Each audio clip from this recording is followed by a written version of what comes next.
Hello guys, જય માતાજી, જય મોગલ.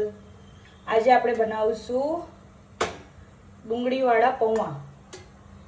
સાદા અને સિમ્પલ રેસીપી છે એકદમ. હું એકલી રહું છું, સો આપણે એક પર્સનને થાય એટલા જ હું તમને બતાવી રહી છું.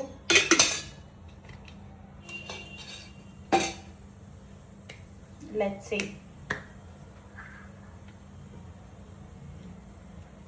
તેલ આવી રહ્યું છે.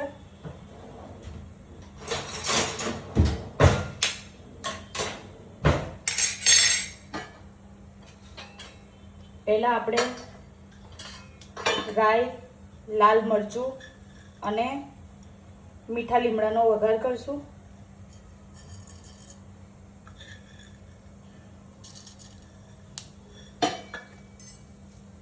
લાલ મરચું સૂકું અને મારી પાસે મીઠો લીમડો પણ સૂકો છે.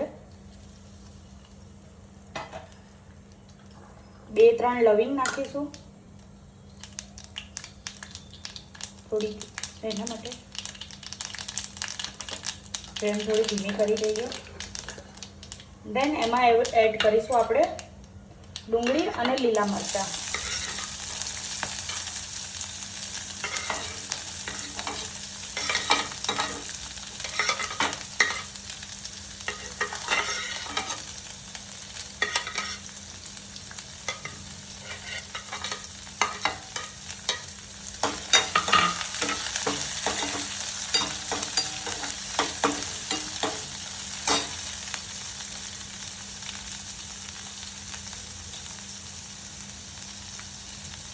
મીઠું સ્વાદ અનુસાર.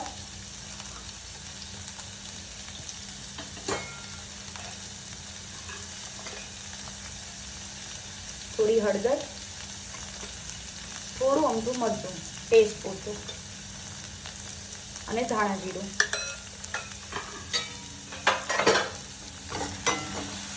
અને બંનેને બધી વસ્તુને આપણે હવે થોડું મિક્સ કરશું. અને આપણો મસાલો બળી ના જાય એના માટે આપણે થોડું પાણી એડ કરશું.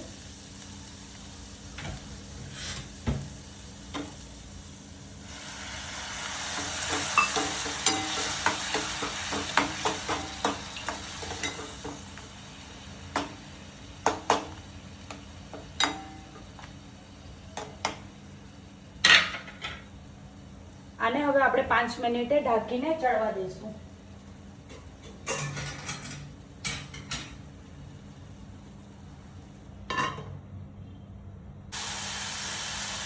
આપણો મસાલો રેડી થઈ ચૂક્યો છે.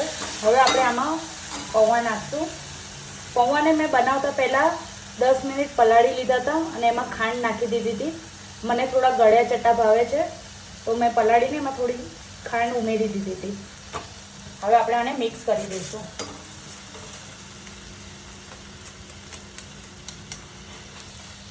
અને ખાંડ નાખી છે તો થોડું લેમન પણ એડ કરી દઈશું ખટાશ માટે. એટલે ગળ્યા સાથે થોડું ખાટું મીઠું સરસ લાગશે.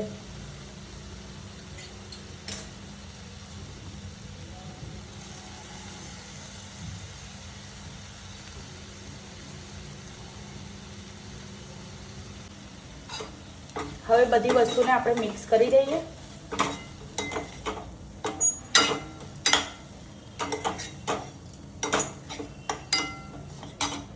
અને થોડું 2 મિનિટ ચડવા દઈએ.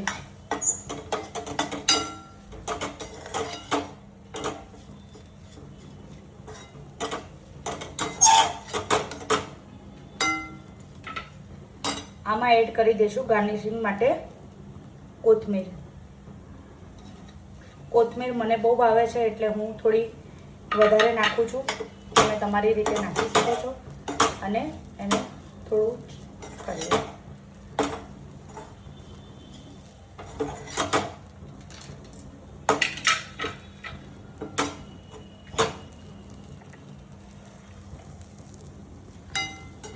રેડી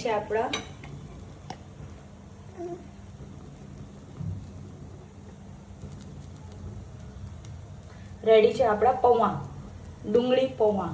આપણે એને પ્લેટમાં સર્વ કરી દઈએ.